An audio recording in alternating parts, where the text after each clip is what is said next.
In previous chapters, we talked about some of the weirdest cultures in the world.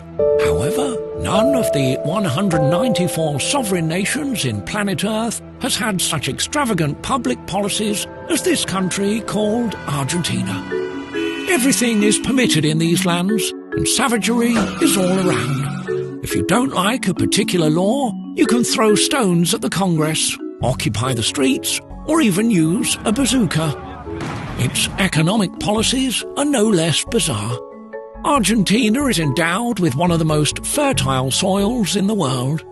However, for a human being of this nation, it is virtually impossible to make money through food and cash crop production. 1 hectare needs an average investment of $500 to produce. If climate conditions are ideal, the Argentine producer will be able to sell the crop of that hectare for $1,000. Thus, he would have a profit of $500 per hectare.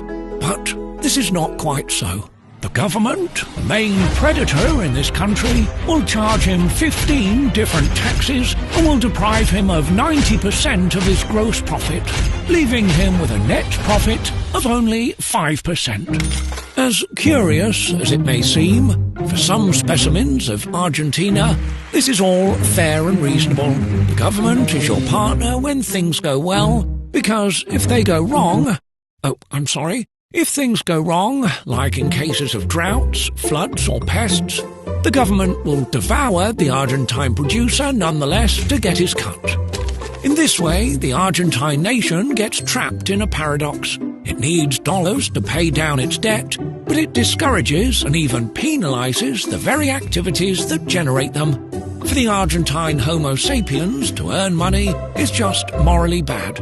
It's a crime that has to be punished. Access to wealth is only allowed for dominant specimens like politicians or union leaders. Then, with the same tears of the tango, they cry for the lack of investments, the devaluation of their currency, and the rise in poverty.